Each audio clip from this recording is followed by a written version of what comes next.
Good evening, everyone. It's Tuesday, November 28th, and we're meeting as the Portland Public Schools Policy and Curriculum Committee meeting. I'm Aura Russell-Better, District 4 school board member and chair of the committee. So we have a great agenda of a few items to go over tonight. It looks like the first one is just to review, correct? Deputy Superintendent, and then the others will be discussing further. So go ahead. Thanks, Aaron. All right. Good to see everybody. Let me I have a little slide deck to kind of run us through just to keep myself on track mostly. So, tonight, the first agenda item is just really an overview of kind of our suicide prevention and intervention plan. So that's just informational. It's not a required plan, but obviously important and something our social work team has worked extensively on. So we'll just kind of go over that for a little bit. Then we have two, kind of policies which hope that the committee approves revisions from the committee to then bring forward to board meetings in December for formal approval and adoption of those revisions. So we'll review the proposed revisions, and for each of them, I have a little bit additional context, to share. But the main purpose is really approving the revisions tonight to the policies. So those are our three agenda items that we'll hope to work through, and then we'll close with kind of next steps and what's coming up in our December meeting.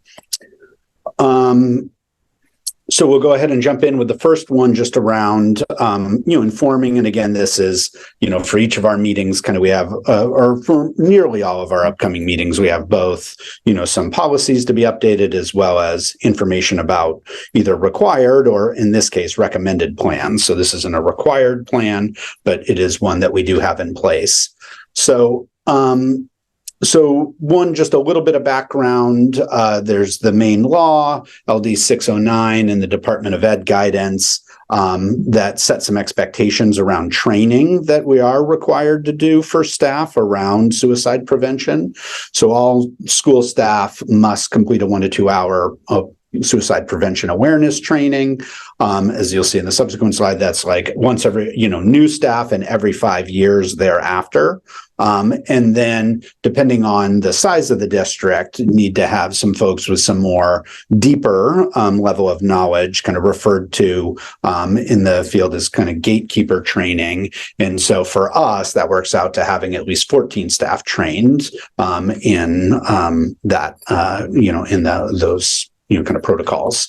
So in terms of what we do to align with that, so we have done historically the gatekeeper training and have had folks. We've had a little bit of turnover. So we do have an upcoming training in January. So we've partnered, and our social work team has partnered with the National Alliance on Mental Illness here in Maine pretty extensively, both on the plan and on the trainings that we deliver. So we'll have people, we'll have the requisite number of folks trained at the after January. And then we do it has been something we've done very consistently with the suicide prevention awareness training. So our social work team is trained to deliver this. We have a few folks that have done it consistently at our new staff orientations every August, so meeting that requirement of doing that awareness building in August. And then as we've started to do some additional new staff trainings, kind of catch up ones in January, we are, including it there. So we've also, there was a push a couple of years ago where we had each site, after the social workers had updated the suicide prevention plan, had done just an update at their school sites just to ensure we are meeting kind of the 5-year mark for all staff. So this is now, this training is now being integrated into Vector, and we're able to track that ongoing now with the new Vector system. So we've done generally a pretty good job of maintaining, compliance with kind of the required trainings. And then, as you may have seen in the crisis plan, and not going to go, super deep on this, but just to know that it exists, that you could see kind of, what's involved in that.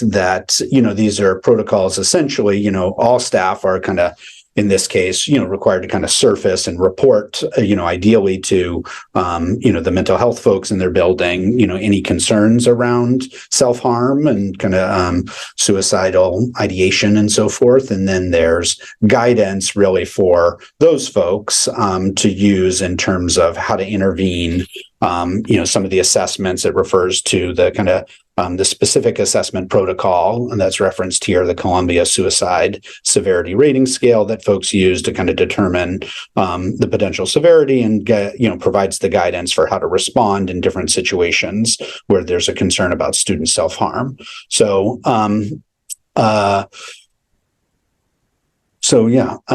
those are, at a high level, things that have been in place. That plan was updated in August 2021. So over the summer of 2021, we had a team of social workers that worked together to do these updates. So I know if I'm Melissa McStay from Deering at the time, currently still at Deering, Amanda Atkinson Lewis, who was a social worker at King at the time, and then Annie Baltron, who was a guidance counselor but served as a SEL coach at Reiki. So we had folks from each of the grade spans who were engaged in updating the plan at that time. So that's still, and they work. I know Melissa specifically and her counterpart at Deering, Bob Carroll, have been affiliated and worked with the NAMI chapter, the National or the Alliance of Mental Health or Mental Illness of Maine, pretty extensively over the years, as I understand it. So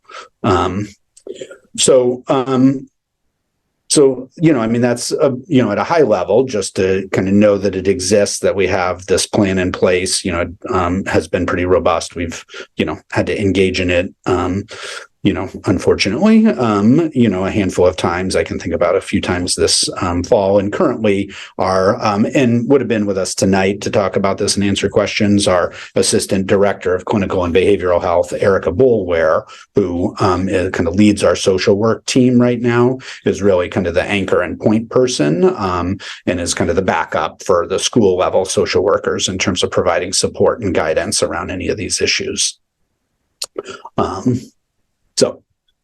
Why don't I pause? Go ahead, Mickey. Thank you, Aaron. I was reading the protocol yesterday, and when you just talk about those training in 5 years, I just to put my mind and to understand is that how many trainings so far the staff, those 14 staff, have to have for 5 years? Is there any specific number of training, or we do those training every year, or we do those training when we have a new social workers for orientation? So as other... Yeah.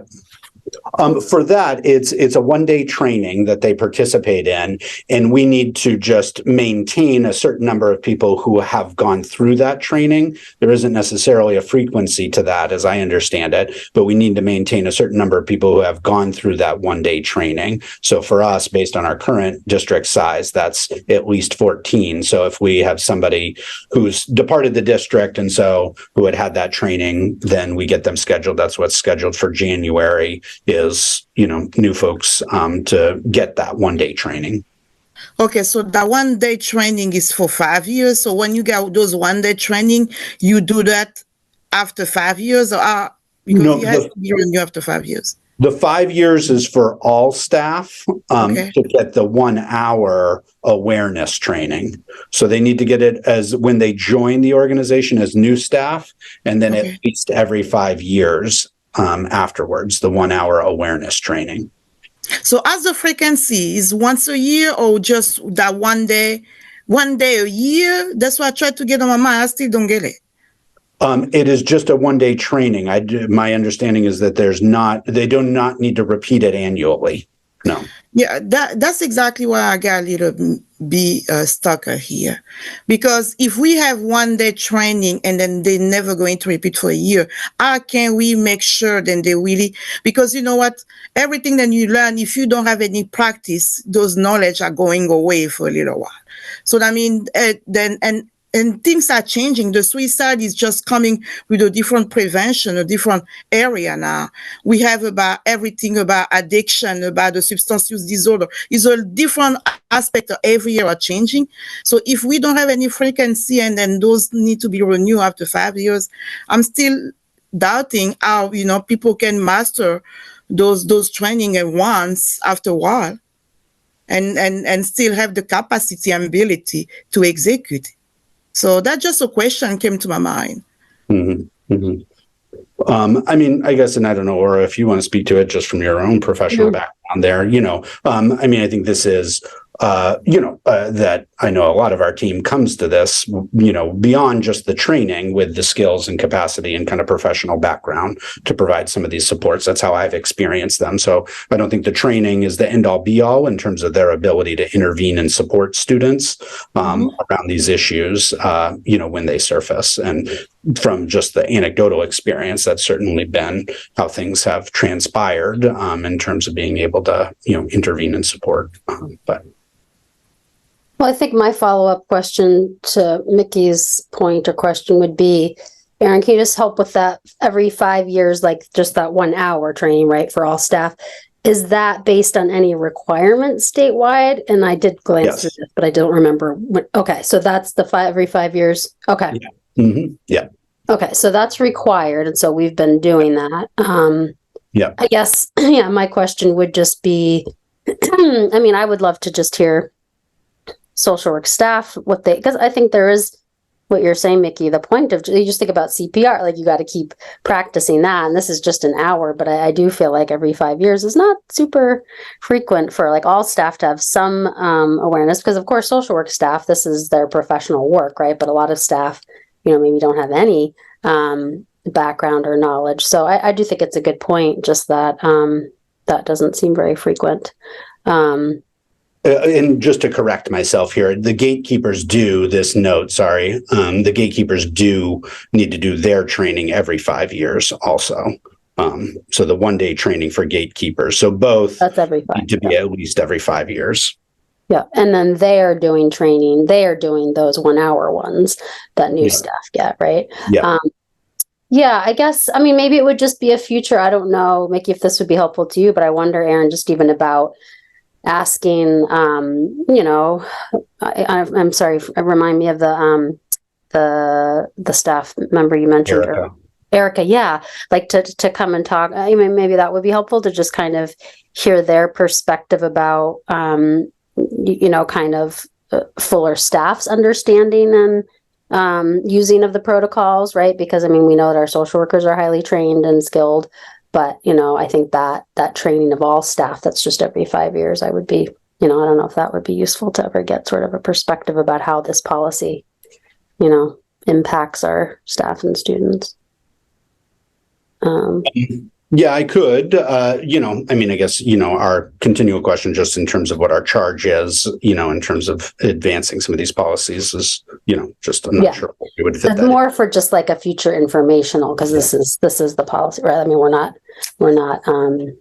digging into that right now, but I just think it's sort of one of those examples of like the like that we see this, but we don't always understand.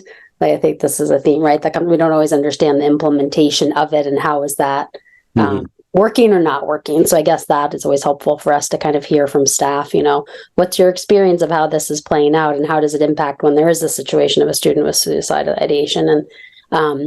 And actually, Aaron, one other quick question, and this may have been in there, but again, I looked at it not closely today. When I looked at it, it was several days ago. Will you just remind me, like when there are specific incidents, like where does that get tracked, or like how does that like go up the line to being, informed in some official way? Like, was that in there?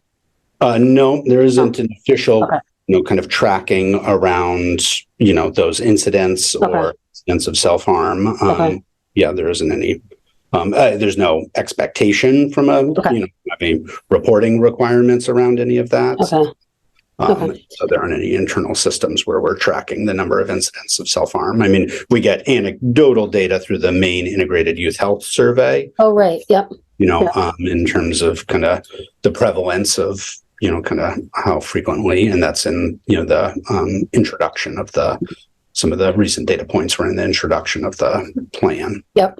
Okay. Yeah. Because I think it's just another thought just came up about like, how do we, and I get if we're not tracking it, we don't have the data right now, but how do we know whether what we're doing is, helping to prevent and or, just have a good process that students and staff feel supported when we have situations like this. So I guess that's just a question for, is there some way to track, or are we seeing if the policy is working well? So, but I can, go ahead, Julie. Thanks.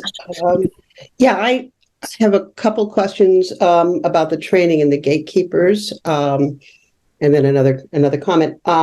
Is the training a video that they watch? No, it's the social workers are delivering it in person. Okay. It just gets tracked through Vector. It's not like an online. Just a lot of times I know the legal. Yeah, there are some that we do that way, but not this one. Right, not this one. Okay. We have only 14 people trained. My having been in a situation, unfortunately, where I was informed of some potential, and it took me 2 hours to get people who could help. So because the gatekeeper type person this was before gatekeepers actually, but was not there, administration wasn't available, guidance counselors weren't available because of the time of day. And so it was very difficult. So my question is on this, that my want is that we have more than 14 people, at least 2 per building, and that people know who they are well enough to contact them directly. I guess that if that's appropriate. I mean, I know the protocol says go to the administrator, et cetera, call 911, et cetera. But I just, that extra connection would be important. For me, So, and I also, the other piece, my comment is that it isn't part of this protocol, but is this is a reactive protocol. And my concern is that as we develop and continue to develop, and we may have some pieces there as well in currently, but as we get together with our strategic plan, then preventive, proactive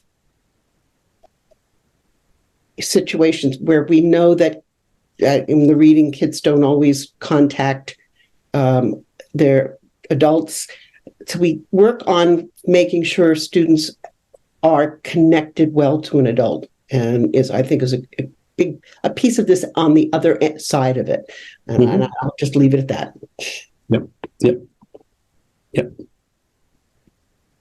I would agree. Yeah.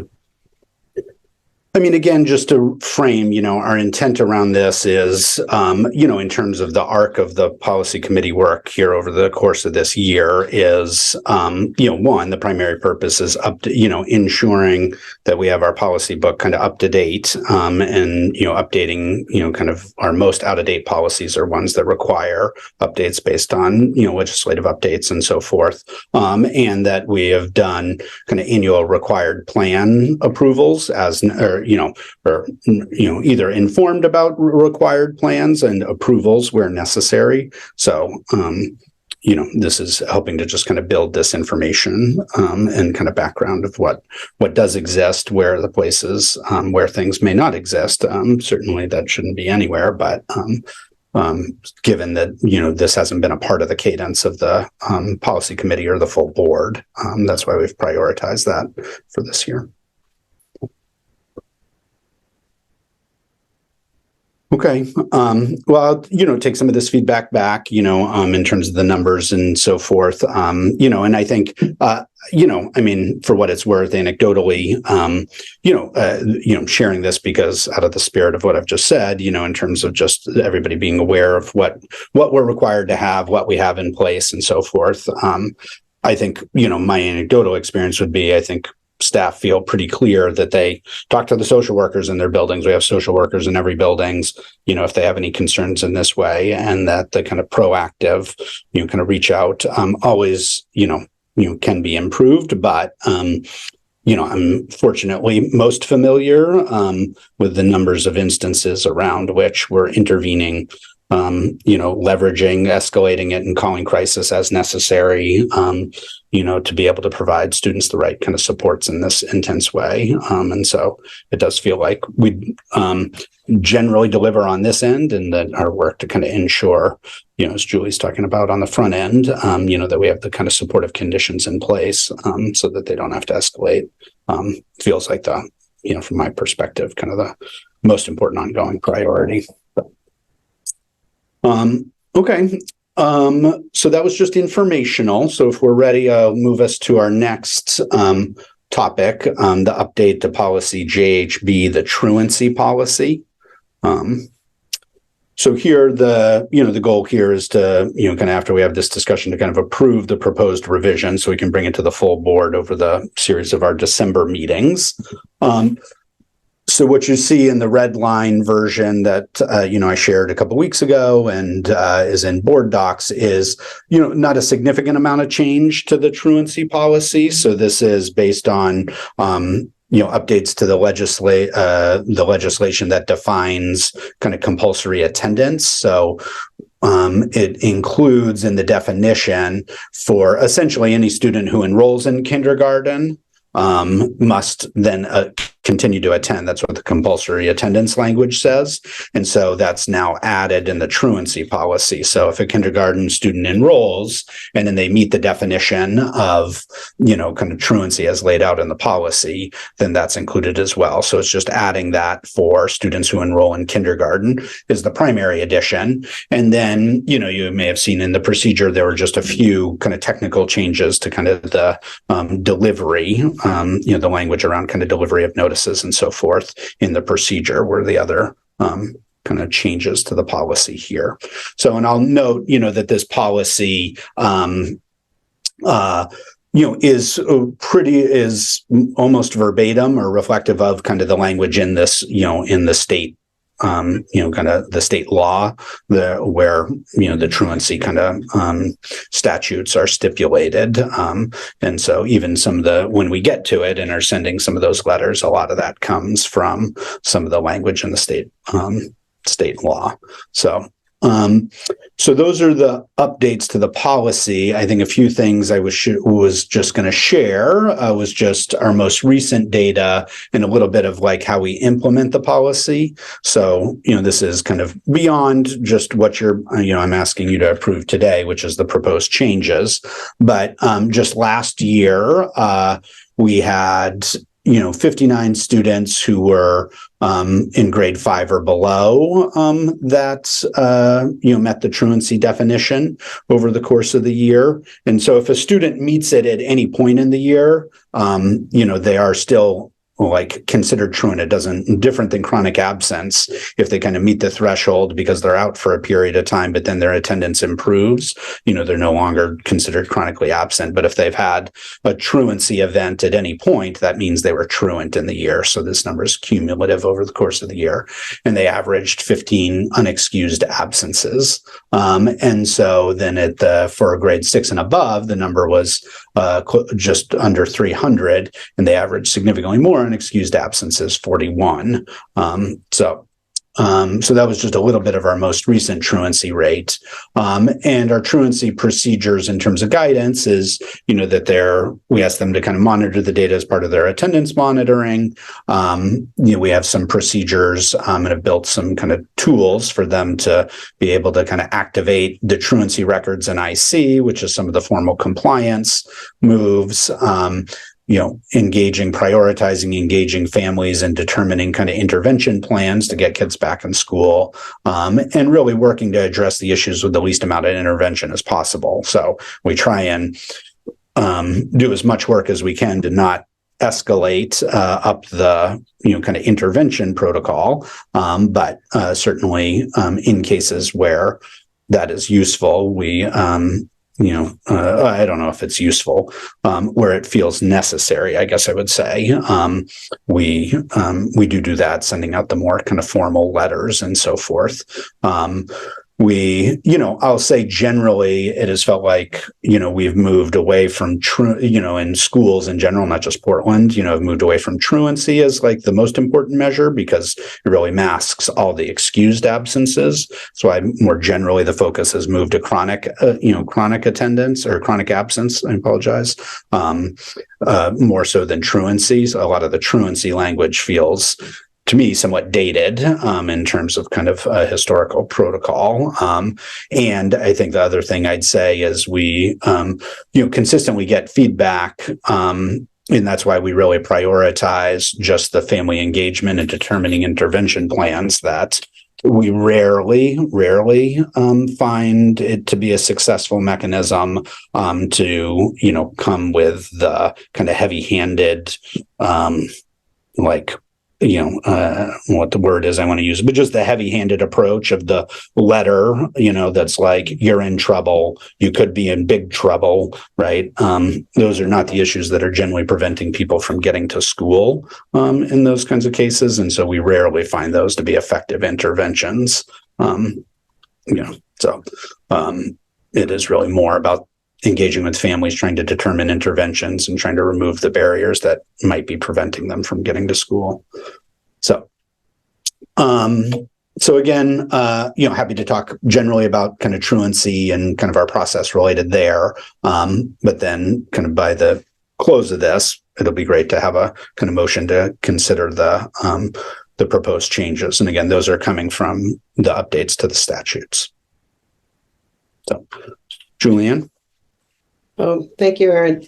A thought on the particular proposal, the changes are fine, but a question and information as far as who is being declared truant, who has excused absences and who does not have excused absences on a social economic situation. I don't know if you have that tracked.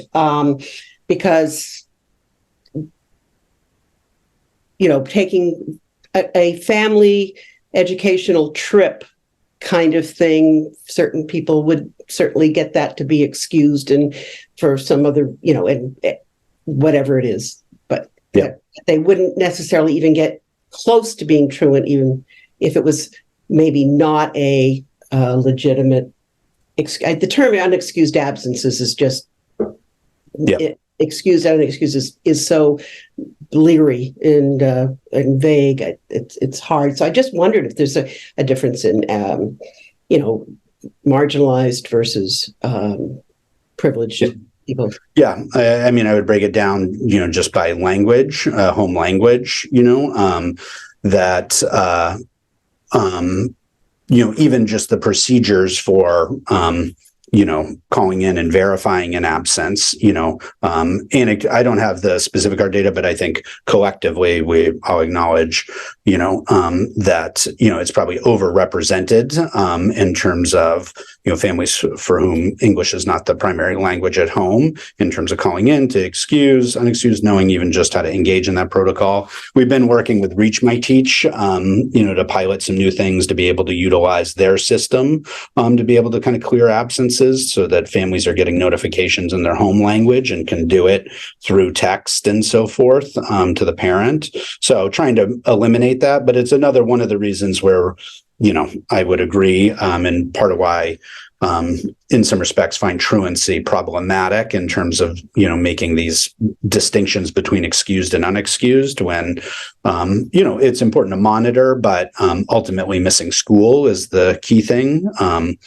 And so, yeah, I think your supposition is exactly on point in what we see, kind of day to day, that English speaking families have an easier time excusing an absence and those kinds of things. Mickey? Yeah, thank you. I just want to understand on which extent we have to report to DHHS, even though we have the intervention plan done with families and with some, any number of unexcused. So, okay. Yeah.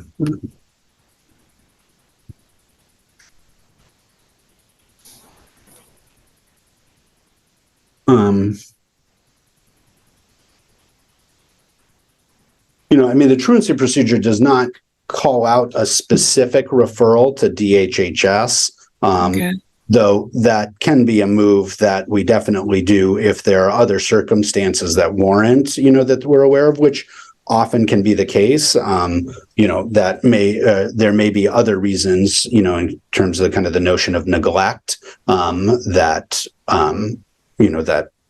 school staff might make a referral.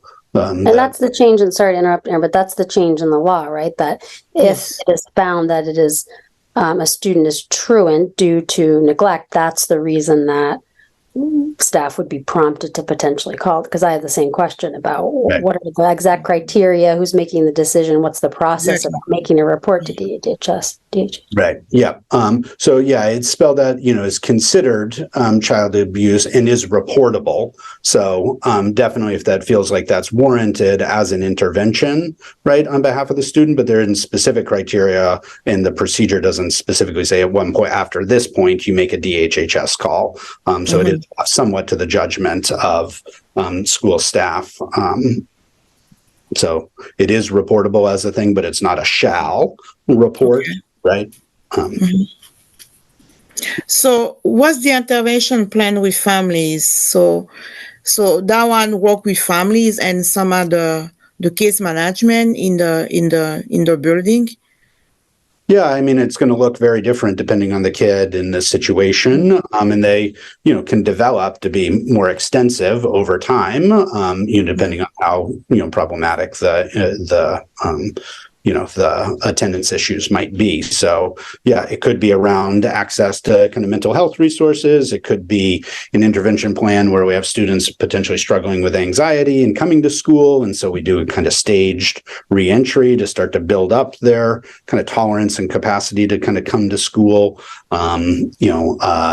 We have, in some cases, helped, facilitated, this is at the extreme, facilitated transfers to different schools to try.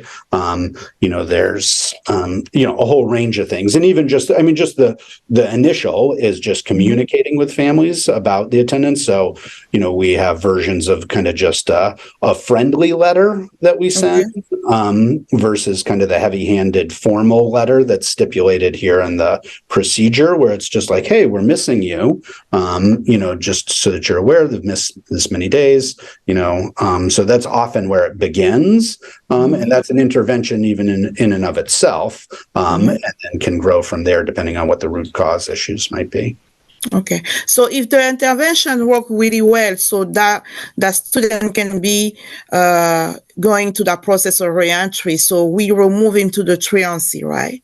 No, unfortunately, the state education code says they were truant at one point in the year, and so thus they were. It's recorded as the number of truancy incidences during the year. So, so those numbers. So even in your example, even if they get back on track and are doing great, technically, what we report, up to the state is that student had a truancy incident. They were either missed X number of consecutive days or had, 10 or more unexcused absences.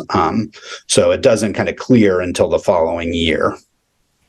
Oh, okay. Okay. So he stayed in the record for a year at least. Correct. Okay. Yeah. Right. That's good to know. Thank you. Yep. Sarah?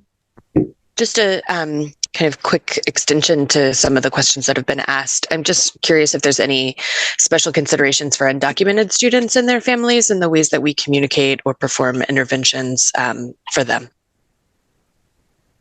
I mean, nothing that we have like codified around that in any way. I mean, I think we generally work to be extremely sensitive around that, so that, I mean, that's part of where, we're loath and, for a variety of reasons, that escalating it up some of these more formal layers actually has the potential to push students further away from school often. And, particularly potentially in those cases, if they are feeling like because of their engagement or lack of engagement in school, that might make them more, at risk of, kind of reporting to law enforcement, which they, might be thus then a concern of report to immigration or things like that. So, so we are pretty judicious. I mean, we have not referred in my tenure here, any single case to law enforcement around truancy. They don't have the resources to deal with it. They don't generally, I would say, have interest, again, because historically have not found that to be an effective intervention for students. And there are many cases where it can be damaging, or has the potential to be damaging. So, relationship, I mean, to, some of the point, I think, in our last the conversation about, what we know about what brings kids to school, relationships, connections to trusted adults, feelings of safety and so forth. Those are draws to school, and we want to try and leverage that as much as possible. Nyla? Sorry, I'm just reading. Can you tell me, what if you are found to be truant, or if a family is found to be truant, is there any criminality that would be attached to that? I don't know if I saw that. Yeah. So if they are breaking the policy and it's consecutive, right? Can parents get arrested? I mean, that has been, I remember hearing there, I'm not aware of any specific, I can clarify, I'm not sure what's meant here in the part I'm highlighting here of may proceed with enforcement action of what that may look like. I think there's kind of commonly that they'd be fined or arrested, if they're not, I'm not aware of that ever actually kind of taking place, but I don't, again, because we do not utilize this as an intervention typically, how that enforcement action may be defined. So I can kind of see what's out there in terms of statutes, in terms of what the consequences might be for parents, but as well, it goes as well to the DHHS reporting, in terms of neglect more so than certainly having somebody arrested feels incredibly counterintuitive to helping their child go to school. Okay, yeah, I mean, and this is our language, right? This is not the state's language. No, this really mirrors the statute from the state. Okay. Yeah, I mean, I guess I'm just trying to understand that because of what everybody else has mentioned, the fact that we have a lot of undocumented people in our schools and here, and if it got to a point of that can disturb whatever documents they have, which a lot of times is only a work permit until they're able to live here for 5 years. Right. So the setback to that is if you get arrested or if you break the law in any way, then you can get deported. Then their whole family can get deported. So yeah. No, totally understand. So maybe what I can do is I'll get a little bit of context on that, of how that may be defined, and can share that out in the workshop on the 5th when we, if this moves, assuming we move the proposed changes forward, can talk about that in the context of the workshop. Yeah, I think it would be good to, oh, sorry, go ahead. No, just sharing that additional information. Okay. Yeah, I think it would be good to even let the social works know the severity of like how somebody can easily like get deported, or like how things can easily get to a point of them losing their work permit. Because if they're aware, at least they can, maybe look at other resources before they need to go a specific route.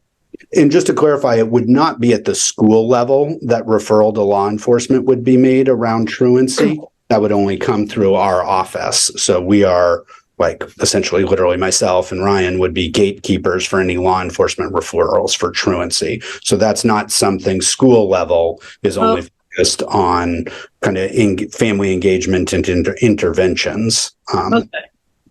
That makes sense. Yeah. Mickey, did you have a follow-up? Yes, I do have a follow-up for what you just mentioned about.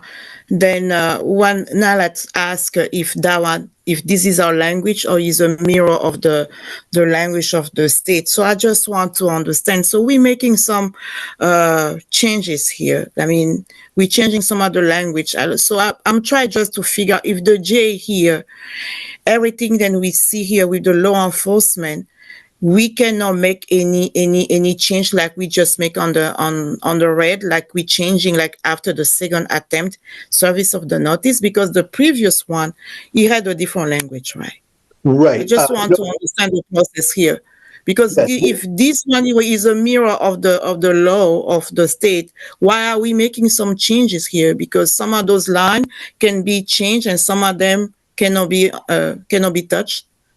Because of some of the updates to the legislation. So it had mirrored the prior legislation. There was an update to, I think it was the Child and Family, what was it called?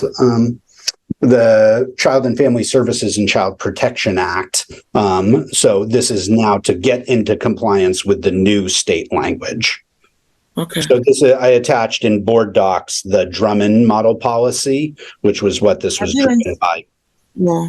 I just read the one you just sent your email. I didn't go through the board doc, so I will go. Yeah, I didn't. I was trying to just give you what you needed as opposed to overwhelming you with things. But these red line changes come from the Drummond model policy to bring us in alignment with the recent changes, to that act.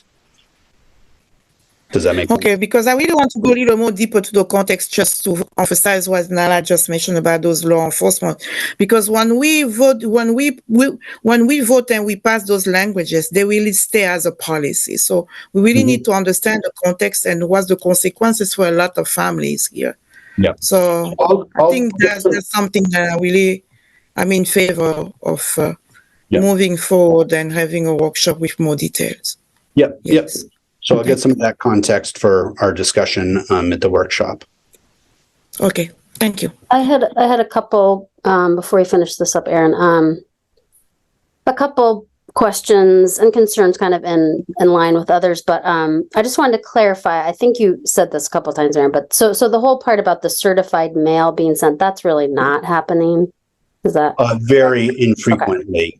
Okay. So that was sort of also with the state law, right? That this is the process you send to certify, right? Like that's to say we've made this effort. But you're saying that really the process to get families engaged is much in a softer, the way you described. So I just wanted to say that's not really a protocol, but that's sort of saying by law, this would be the way to show to certified letters. Because I had the concern about, we have unhoused families that move, like they're not always at a stable address. So that part feels to me also like to say that we are, even by certified letter, getting folks, that seems just not really reasonable to me. But it just sounds like you're saying that's not the standard. Okay. Yeah, no, it is most definitely not. Okay.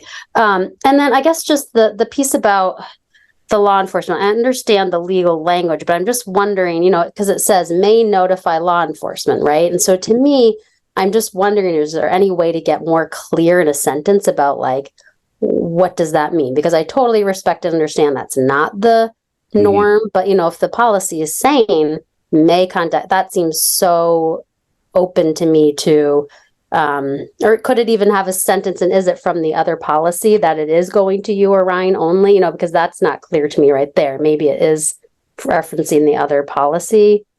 Would that be accurate, that it will say it's only a decision to be made by It does say the superintendent shall report. But wasn't it under, where was the one that I noted? Is it somewhere else that it said may notify? I thought it was in the other section we were looking at. It says local law enforcement may proceed Yeah, with where's enforcement action Oh, yeah. unless And the that's it. student is at once placed in an appropriate school. Or otherwise, So- start attending, So basically, if things don't improve and the parents aren't active in the appropriate care, then they'll enforce whatever action they can in that case. Because if it's neglect, then they would probably just take the child away from the parents, right? But it would be different for... It's a longer process, but I just don't like the vagueness of it. I don't know if that's what you're speaking to too, Nyla. Like, Yeah. I understand we have to have something in there that says that they have the right to, but I know you're saying, Aaron, the norm is that that's not happening, right? You're saying Right. that your experience as law enforcement is not getting involved in this, but yeah, it just feels a little too open. Well, I'll get, like I said, just around defining what that means in terms of enforcement action and what. What does that mean? Enforcement action, that would be great if that could be clarified. And what latitude we have to kind of, potentially, suggest changes to this. So I'll ask the Drummond team. Okay, thank you. And then the one other piece that I know folks have mentioned this, but I think for me, the part about the reporting to DHHS, I was trying to get my head around, because I'm a mandated reporter. We know, staff working with students are generally, like, regardless of this truancy piece, right? Like, concern for neglect, that's something. But I think my concern with, just that being, I understand it's in the law, but like, is there anything we can say around the language of that? Because I have concern that, perception of neglect could be, result of families being unhoused and not having their basic needs. But, like, there's plenty of instances all the time where kids, are in situations where, I think social workers who have more of the training, have more of that sophistication. But there's a lot of staff that are still mandated reporters. And then I could see somehow the, attendance issue to then being connected to neglect. Then it just becomes, to me, it seems like a slippery slope of, are we not being clear that, not attending school doesn't then directly lead to its neglect, right? So I guess that part, I just feel a little hesitant. So I don't know the language, if there's a way to make that a little clearer, but does that make sense? Yeah. I mean, I don't think we would want to, I'm not sure how to make it clearer, kind of at the top of my head, but, can you just pull up that sentence where the, it's said twice in the definitions. So truancy is considered child abuse and neglect and is reportable. It's, that's just repeated in both of those, and defining who might qualify as truant. I think, related more to the kind of mandated reporting training and so forth, because that's its own separate policy, which we did some updates to recently. And our social work team has actually been working on kind of a revised training for staff to try and make it a little more culturally informed. So they have a framework that we reviewed just a few weeks ago to integrate into our trainings around mandated reporting to, I think ultimately address issues like you're raising, that there is at least some, to introduce some level of kind of consideration and review, right, around kind of, kind of cultural perspective, right, and that we're not referring folks for things or in ways that would be potentially damaging, not in the best interest. Right. And that we're talking about prevention, which is what you said multiple times, right? We're talking about this, if this policy is meant to keep students in school, how do we work? And I know you already said that, but like in the language of that, it's coming across because of the law itself, but it's coming across more sounding punitive to me than it is sounding that we're in a prevention mode, right? Because anything where it's like, saying that parents are being neglectful if their students are in school is not looking at the what's causing it piece, right? So it's just the language of it I'm struggling with, because I know that's not how it's, I know most staff are looking at it but it just worries me that could be, I don't know, just going down that train of starting someone's life into a really scary because of a report made that wouldn't necessarily be, looking at it from the lens of, all the reasons that a child might not be coming to school, and not that it's a abuse and neglect situation. Mm-hmm. Yeah. So, okay, well, that's helpful, just in knowing what you said about the training. That's super helpful too, to know that is a part of prevention, like educating staff around what does abuse and neglect really mean. So just want to take that seriously. So it looks like there's more questions. So.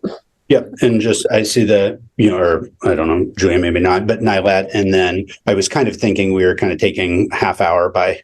Yeah. We'll have plenty for the next one too. So. Go ahead, Nylat.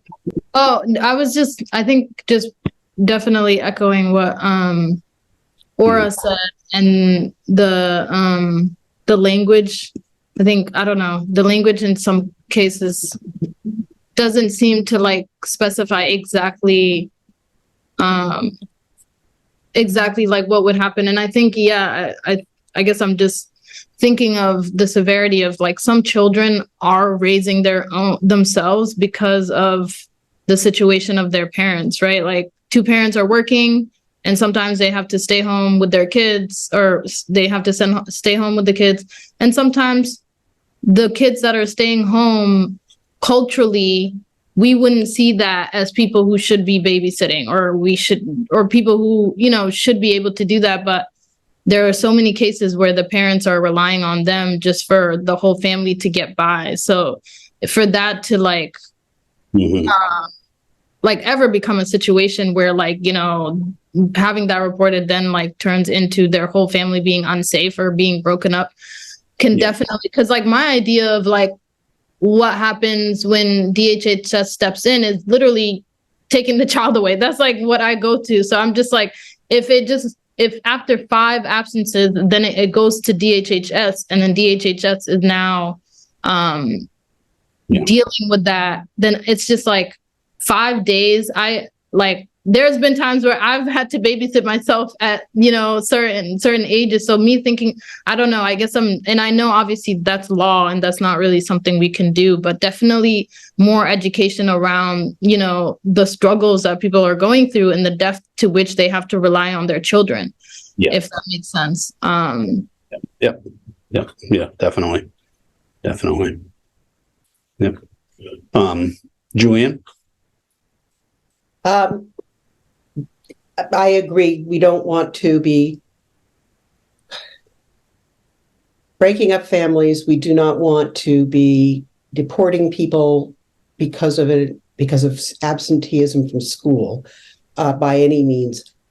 If we look at changing it, I just do not want to see us make it such that children who are actually neglected, okay, they do not have the clothes to wear to go to school, they have not been able to eat, and therefore don't have the energy to go to school, but those children are protected, and because they're, this is who they are. So I guess I understand, and I completely agree with care in identifying whether something is neglect, but to be cautious that we don't take away that protection.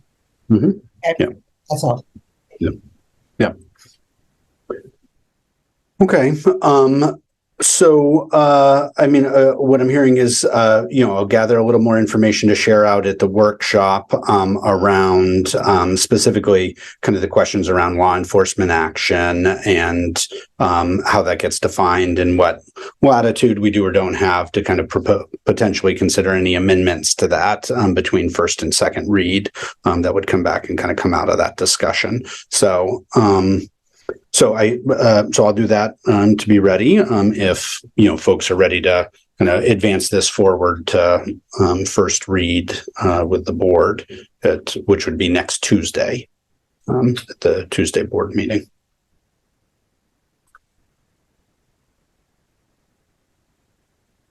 I don't know, or if you, So that, go ahead.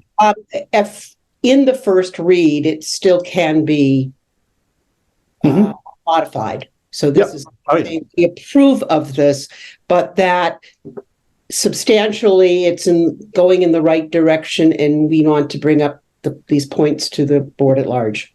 Yep. And that's the purpose of the first read and workshop, is if there are potential changes before it comes back for second read and vote. So Aaron, so you're saying you would have some feedback by the meeting next week? Yeah. Okay. So I guess since I'm not, I'm going to leave it to everybody else on the committee. Like, do you all feel comfortable with that process of at the next meeting to be able to, have some discussion about the concerns raised tonight? Because I'm not going to be. I feel if we are prepared to say if we can prepare to say after the first reading that this has to go back to committee and it doesn't have a second reading, so we don't just do something automatic. I don't know if that's the protocol is correct, but to say, yes, to move forward, but if it is not proper, I would, holding things back too long is when we can make the changes in the future, and if they are not changed, if we can't do it, then send it back to the committee after that. So Aaron and Sarah, will you remind us, is that the right protocol? If in first would it come back to the committee? No, it doesn't have to come back to the committee. The change can be made and be updated, and so that for the second read 2 weeks later, it would reflect changes. But it could still be turned down. Sure, could be voted down. Yep. For the board at all. All right. So, I would hope that just in service to this, pretty aggressive plan that Aaron has laid out, that it sounds like Aaron is really invested in making sure by Tuesday that we know what we can and can't change, and will come with suggestions to make substantial changes that then could be workshopped within the first read so that it could move forward. I think if people aren't on board with that potential plan, then we should be having more conversation within this group before it goes to the board. That would be my take on that. Yeah. I mean, just to the point of the aggressive kind of plan, our goal this year is kind of getting our policy book kind of up to date and modernized a bit. And so we'll need to balance throughout this, dialogue, how much we're able to get through, right? Because if we're going to keep this in committee, that's just going to set us back on a number of the other things. Nylander, Nikki, do either of you have thoughts, concerns? I'm okay to move forward, but I just need to get the context on the J, that line, to understand a little more deeper most of the steps for consequences. And I think when I read everything, look okay for me to move forward, but just to get the context here, what those actions, I look like at least to understand why I'm voting for, and really understand what the consequences can come out if we have any kind of action, so we know exactly what the language meant. Yeah. I just want more clarity on the extent of law enforcement. And maybe even what are the possibilities of DHS's response once it does get to DHS. Like, I know, or maybe I'll look up their neglect laws. But I definitely think it would be good to make people clear, like, that once it gets to that point, like, it's no longer a school matter, and understanding the depth of that. Yeah.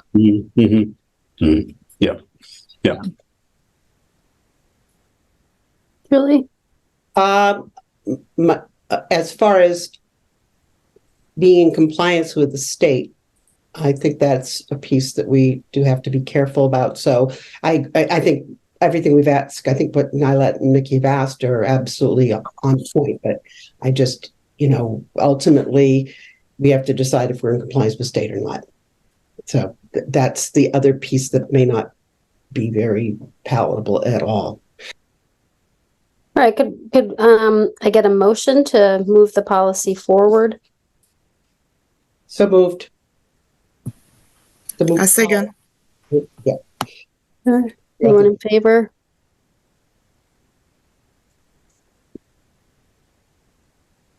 Okay, Favor. like we're good. Great. So we'll be moving.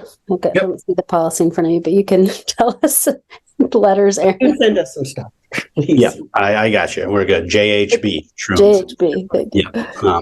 And yeah, we'll be prepared to, share out around these questions in the workshop on Tuesday, or we'll get prepared. Okay, let's move to our last policy topic for the evening. So this is policy JKAA and then the related procedure JKAA-R around restraint and seclusion. So there, in this, there are, substantive updates. So I'm not going to go through all of the specific updates just because there are quite a few of them. The context for the changes is, again, to get our policies now in line with the current state statutes and Chapter 33 rules. So there was an update to a 2021 restraint and seclusion law. So there was some changes to the law in terms of definitions and so forth. And then we've been anticipating these rule changes to Chapter 33. So often what happens, right, is after the law is passed, then the kind of governing agency is required to kind of develop the related rules in alignment with the law. And then it's at that point that we have the language that we can use to kind of update. So Chapter 33 is generally considered the restraint and, we refer to it often shorthand as Chapter 33 around restraint and seclusion. So it provides the guidance around those. So that recently just came up, as it said, to approve those amendments. And so, this is now to bring us in full alignment with the current state law and Chapter 33 from DOE. So,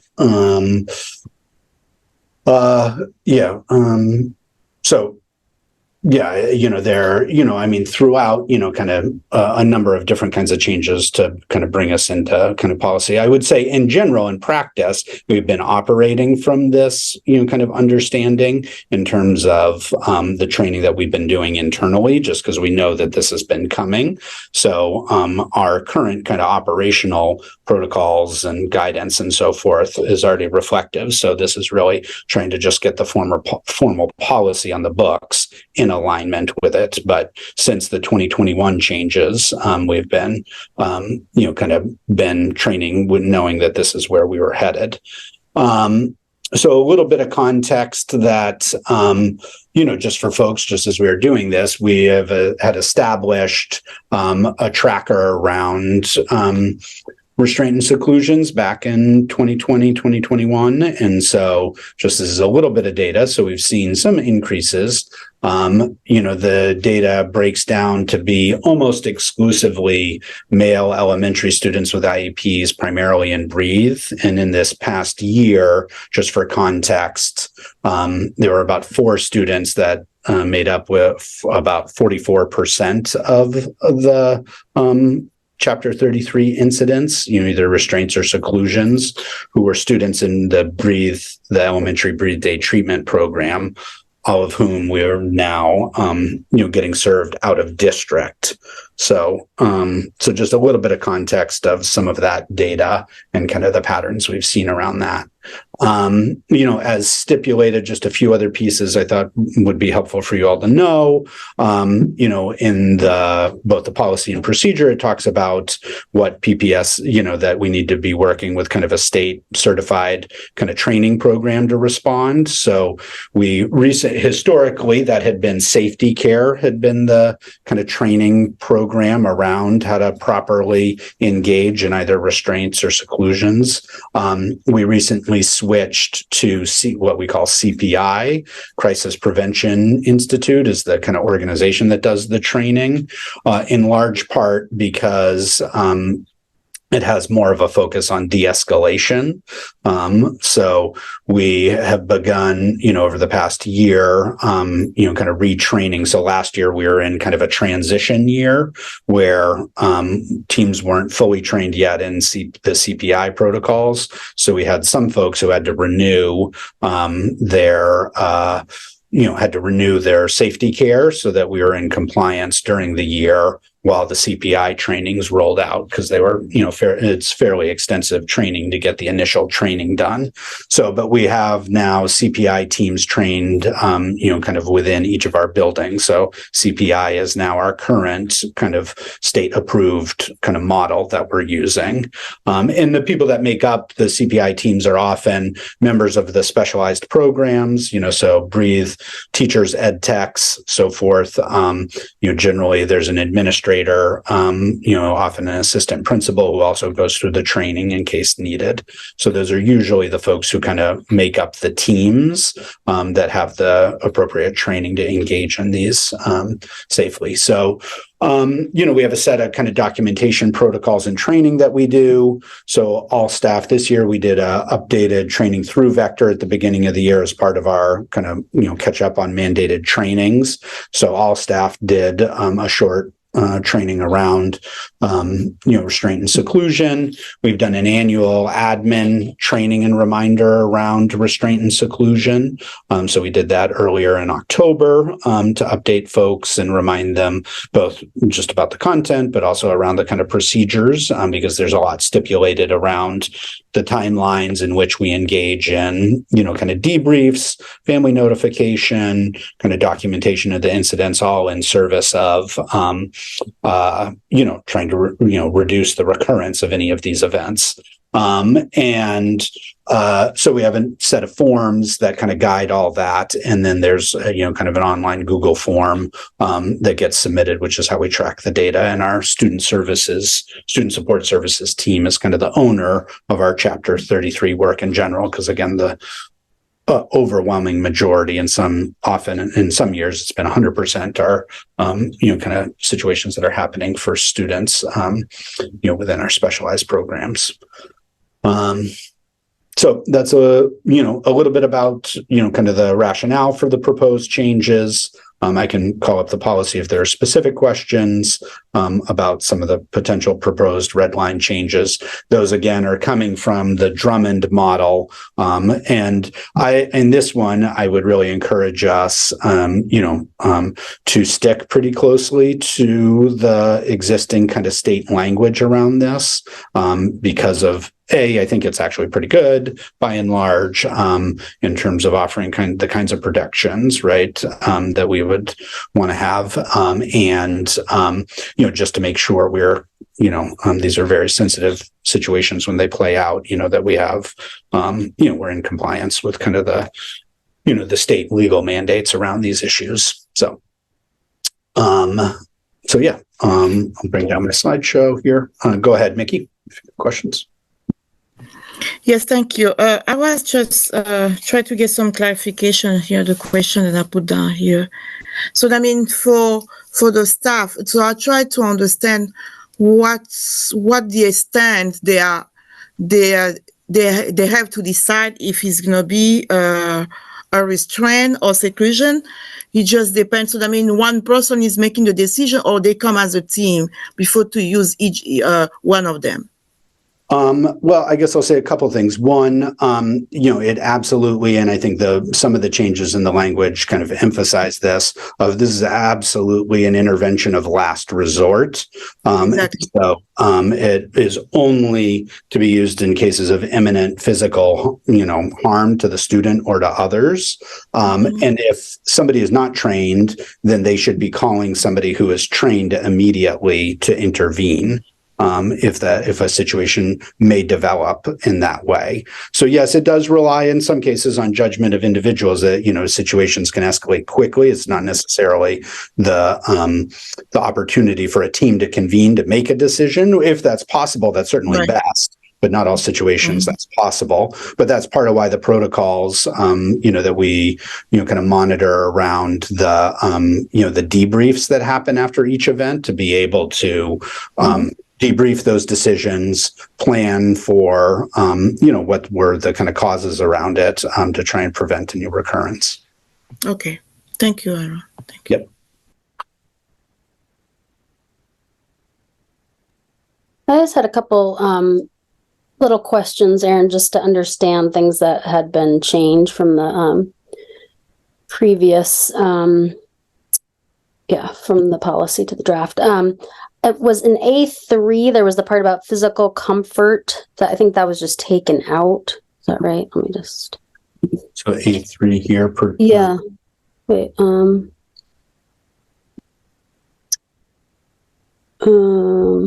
Physical contact. Yeah, it had been, does not, this was defining what is not considered a restraint.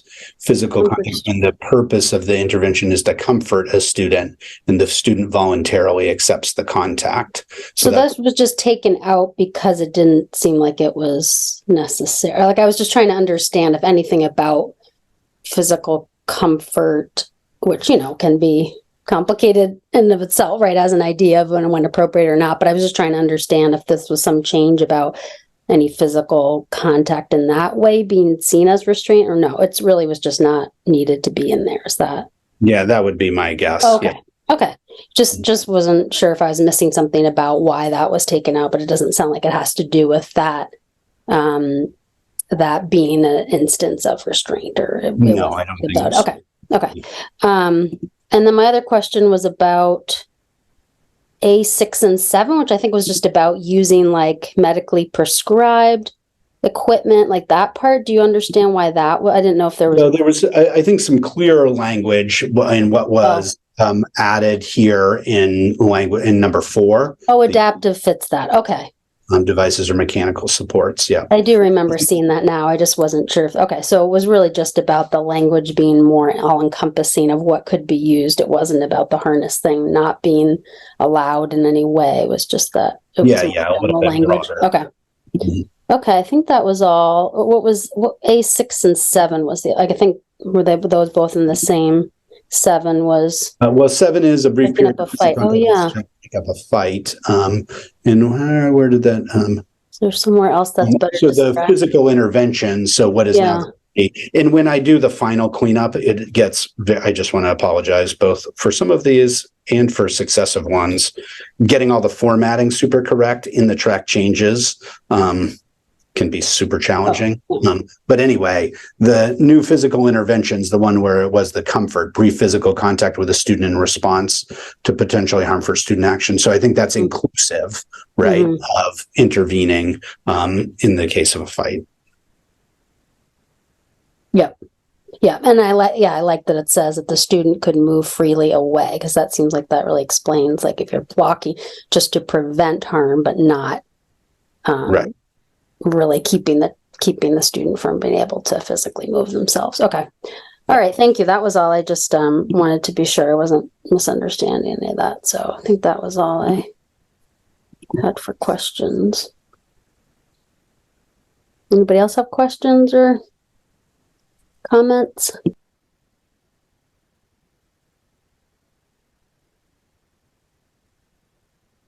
All right. Great. So if folks are comfortable for us to move this forward, Aaron, that was the goal, right? To also have this one on the agenda for next meeting, right? Yep. Would anybody like to make a motion to move this policy forward? I move. I'll second. Right.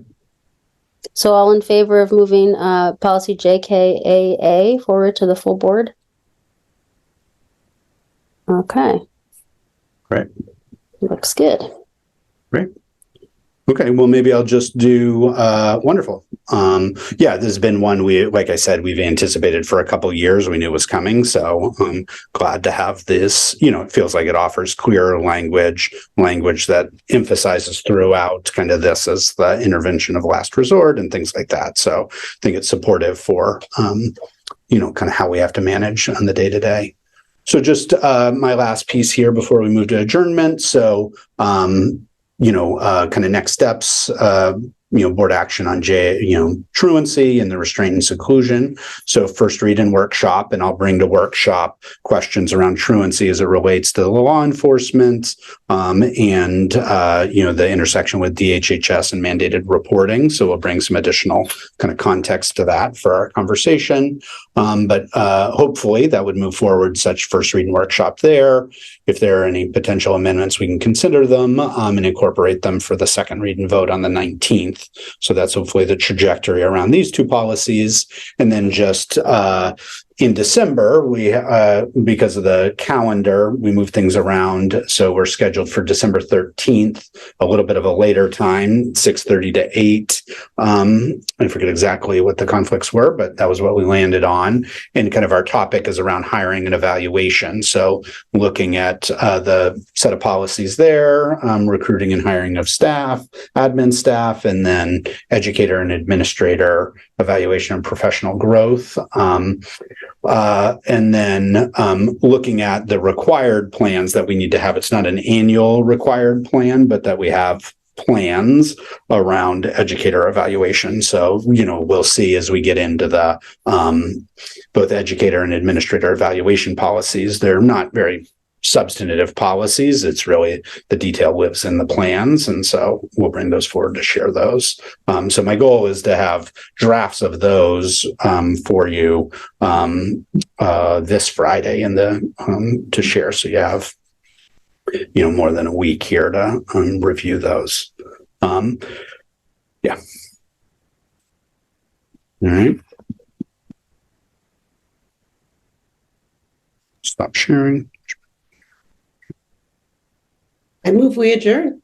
Well, thanks, everyone. I just wanted to say it's my last meeting on the Policy Curriculum Committee, and appreciate everyone's work this year, and want to thank you, Deputy Superintendent Townsend, for all of your work, your deep work these last few years, and many of the staff who've come and done their deep work on our library policy, our discipline policy, so many different pieces of work that staff have done really deep engagement and come back and forth with us, and appreciate all of that.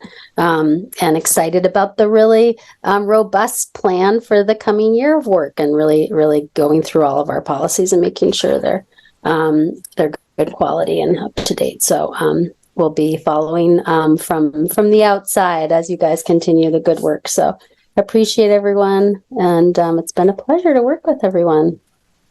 Thank you, Aura. Yeah. Wish everyone well. So we'll adjourn at 6:49 here, a little bit early. Great. All right. We'll see you all on Tuesday. Yeah. Feel better, Aura. Feel better. Thank Feel you. better. Bye. Yes. Bye.